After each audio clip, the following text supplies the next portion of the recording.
नमस्कार, आप देख रहे हैं सलील संदेश और मैं हूं आपके साथ अश्विनी। बुलेटिन की शुरुआत करते हैं कुछ खास खबरों के साथ। भोपाल के एकतापुरी क्षेत्र में भारतीय जनता पार्टी के संस्थापक सदस्य एवं पूर्व राज्यसभा सांसद स्वर्गीय कैलाश सारंग की प्रतिमा का अनावरण मध्य प्रदेश शासन के सहकारिता मंत्री विश्वास सारंग ने परिवारजनों वरिष्ठ नागरिकों की उपस्थिति में किया।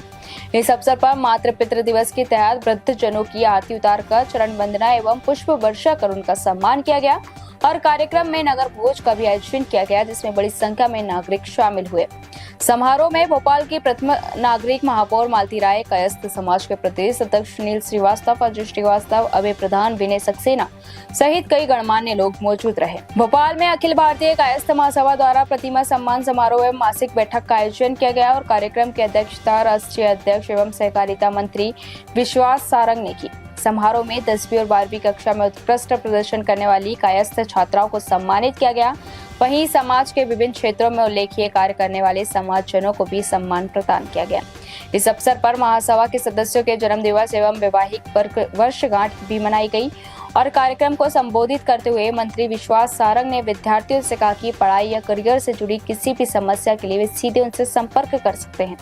साथ ही उन्होंने महासभा को अगले माह से युवाओं के लिए काउंसलिंग कार्यक्रम शुरू करने के निर्देश दिए ताकि उन्हें बेहतर मार्गदर्शन और अवसर उपलब्ध हो सके। हमीरपुर शहर को संबंधित बाढ़ आपदा से सुरक्षित रखने के उद्देश्य से बेतवा नदी तट पर मॉक एक्सरसाइज का आयोजन किया गया, जिससे सिंचाई एवं जल संसाधन विभाग के मोदहाबाद निर्माण खंड द्वारा आयोजित इस अभ्यास में बाढ़ जैसी आपात स्थिति के दौरान राहत एवं बचाव कार्यों का प्रदर्शन किया गया।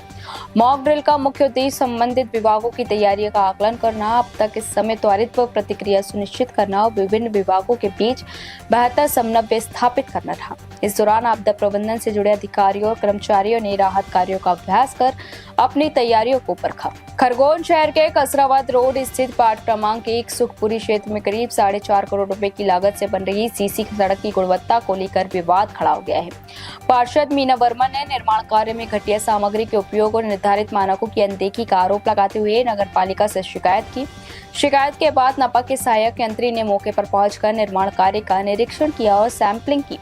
आरोप है कि सड़क के किनारों और ऊंचाई वाले हिस्सों में निर्धारित सामग्री की जगह मिट्टी का उपयोग किया जा रहा है, जिससे सड़क की मजबूती पर सवाल खड़े हो रहे हैं। समाज सेवी मनोज वर्मा और स्थानीय रहवासियों ने भी निर्माण की गुणवत्ता पर चिंता जताते हुए निष्पक्ष जांच और मानकों के अनुसार कार्य करने की मांग की है। निरीक्षण के दौरान निर्माण कार्य को अस्थायी रूप से रोकने की भी जानकारी सामने आई है। रोड बन रहा है लगभग 4.5 करोड़ रुपए की लागत से और वार्ड की पार्षद श्रीमती मीना वर्मा द्वारा ये चिंतन कराया गया था और रोड का निर्माण होने के बाद अभी रोड में एक तो एस्टीमेट के हिसाब से काम हो नहीं रहा है और रोड में टेक्निकल खामियां इतनी है कि रोड 6 महीने में दब जाएगा, क्योंकि जहां रोड और जमीन की हाइट ज़्यादा है वहां भी इन्होंने कोई ठोस पदार्थ डाला नहीं, जैसे मुरुम डाल सकते थे, बोल्डर डाल सकते थे, उसका उपयोग नहीं किया। दूसरा, ये जब रोड डाल रहे तो बेस डाल रहे तो बेस में 2 दिन तक कोई तरी नहीं हुई है। मतलब बेस बगैर तरी के बेस पे माल अभी कंक्रीट माल डाला था। तो अपन ने नगर पालिका के सहायक यंत्री जमरे जी से बात करके और नगर पालिका की पूरी टीम यहाँ पर आई थी। उन्होंने मौका मुआयना किया और ठेकेदार की लापरवाही और गलती स्पष्ट रूप से स्वीकार की और ठेकेदार को फटकार भी लगाई कि अभी तत्काल काम बंद करिए और काम की गुणवत्ता सुधारी है। जालौन जिले के कुठो थाना क्षेत्र में यमुना नदी किनारे एक अज्ञात युवती का शव मिलने से सनसनी फैल गई। स्थानीय लोगों ने नदी में शव को तैरता देखा तो इसकी सूचना पुलिस को दी। पुलिस ने मौके पर पहुंचकर शव को कब्जे में लेकर पोस्टमार्टम के लिए अस्पताल भेज दिया। प्रारंभिक जानकारी के अनुसार शव नदी के बहाव के साथ यहां पहुंचा सकता है। फिलहाल युवती की पहचान नहीं हो सकी और पुलिस उसकी शिनाख्त के प्रयास में जुटी हुई है। साथ ही मौत के कारणों को और पूरे घटनाक्रम की जाँच की जा रही है। कानपुर में वंचित हिस्ट्री सीटर अजय ठाकुर की फरारी अब पुलिस की कार्यप्रणाली पर सवाल खड़े कर रही है। रावतपुर क्षेत्र में महंत पर हमला के मामले में नामजद अजय ठाकुर पिछले 43 दिनों से फरार है, लेकिन उसके सोशल मीडिया अकाउंट पर लगातार नई वीडियो रीलें सामने आ रही है। वायरल वीडियो में वह लग्जरी वाहनों के काफिले समर्थकों के बीच और प्रभावशाली अंदाज में नजर आ रहा है। 32 से अधिक मुकदमों का आरोपी होने के बावजूद गिरफ्तारी से दूर रहना चर्चा का विषय बना हुआ है। ताजा वायरल वीडियो विवाद के बाद ये सवाल उठने लगे हैं कि आखिर पुलिस की पहुंच से आरोपी अब तक कैसे बाहर है। हालांकि पुलिस का दावा है कि कई टीमें उसकी तलाश में लगातार दबिश दे रही है और जल्द ही आरोपी की गिरफ्तार कर लिया जाएगा। थाना क्षेत्र बर्रा का रहने वाला और थाना रावतपुर का वांछित अपराधी अजय ठाकुर जिसकी इंस्टाग्राम पे कुछ वीडियो अपलोड करने की जानकारी हुई है। उन वीडियो की जांच कराई जा रही है और वह थाने का जो कि थाना रावतपुर को वांछित है, उसकी गिरफ्तारी के लिए टीमें लगा दी गई हैं। जल्दी ही सभी वीडियो की जांच करके वीडियो कब की हैं, कैसी हैं, कहाँ की हैं, उसके खिलाफ भी कार्रवाई की जाएगी और शीघ्र ही उसे गिरफ्तार करके जिस मुकदमे में वांछित है गिरफ्तार करके अगली विधिक कार्रवाई की जाएगी। कानपुर में एक छात्रा से कथित छेड़छाड़ के मामले को लेकर पीड़ित परिवार ने पुलिस कमिश्नर से न्याय की गुहार लगाई है। पीड़िता की मां का आरोप है कि क्षेत्र का एक युवक लंबे समय से उनकी बेटी को परेशान कर रहा था और हाल ही में कोचिंग जाते समय उसने छात्रा को रास्ते में रोककर जबरन पकड़ लिया तथा कथित रूप से पार्क की ओर खींचकर छेड़छाड़ की। छात्रा की शोर मचाने पर आरोपी मौके से फरार हो गया। परिजनों का कहना है कि गोविंद नगर थाना में शिकायत और मुकदमा दर्ज होने के बावजूद भी अब तक आरोपी के खिलाफ कोई कार्रवाई नहीं हुई है। परिवार का आरोप है कि आरोपी खुलेआम में घूम रहा है, जिससे पीड़ित पक्ष भय के माहौल में जी रहा है।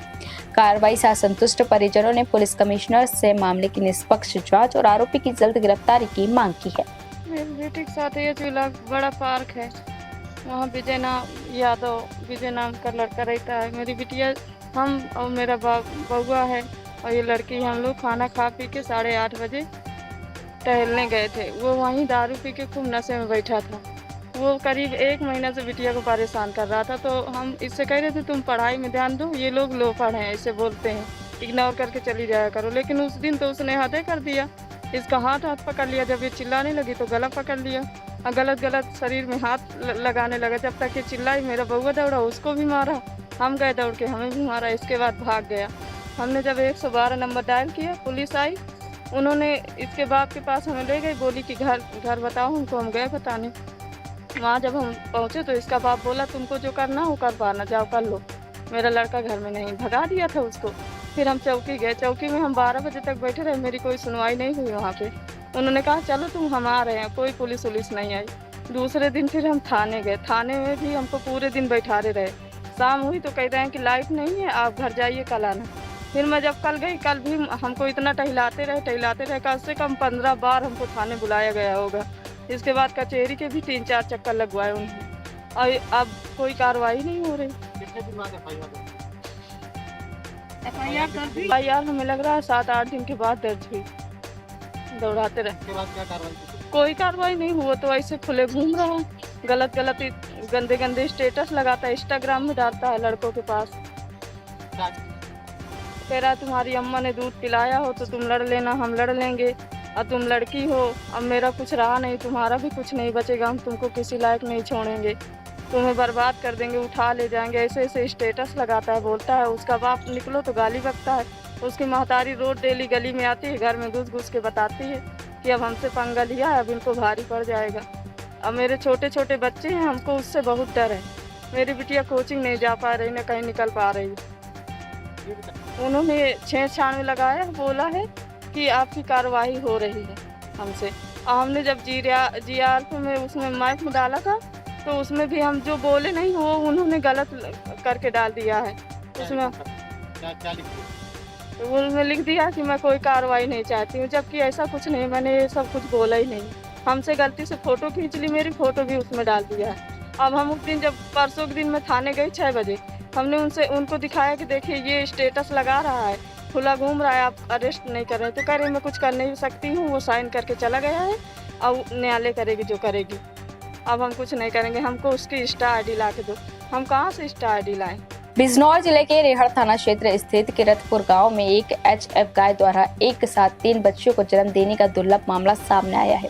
बताया जा रहा है कि करीब 9 माह पहले गाय का कृत्रिम गर्भाधान कराया गया था, जिसके बाद अब उसने एक ही प्रसव में 3 स्वस्थ बच्चियों को जन्म दिया। इस अनोखी घटना को देखने के लिए ग्रामीणों की भीड़ पशुपालक के घर पहुंच रही है।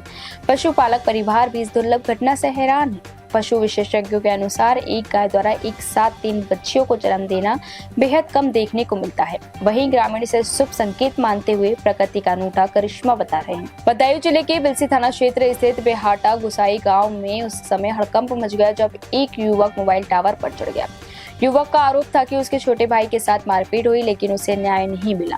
सूचना मिलते ही बिलसी थाना पुलिस मौके पर पहुंची और युवक को समझाने का प्रयास शुरू किया और करीब 1 घंटे की मशक्कत के बाद पुलिस और स्थानीय लोगों की मदद से युवक को सुरक्षित नीचे उतार लिया गया। ग्रामीणों के अनुसार युवक मानसिक रूप से अस्वस्थ बताया जा रहा है और घटना के दौरान मौके पर बड़ी संख्या में लोगों की भीड़ जमा हो गई है। कानपुर के महाराजपुर थाना क्षेत्र स्थित डोंगी गंगा घाट से मारपीट का एक वीडियो सोशल मीडिया पर तेजी से वायरल हो रहा है। वायरल वीडियो में एक पुजारी 2 युवकों को डंडे से पिटाई करता दिखाई दे रहा है। वीडियो में कुछ बच्चे भी युवक को मारते हुए नजर आ रहे हैं। बताया जा रहा है कि दोनों युवक गंगा स्नान करने घाट पर पहुंचे थे। मारपीट के दौरान युवक हाथ जोड़कर माफी मांगते दिखाई दे रहा है।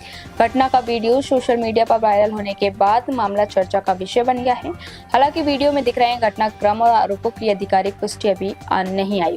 फिलहाल के लिए इस बुलेटिन में इतना ही। मुझे दीजिए इजाजत। नमस्कार।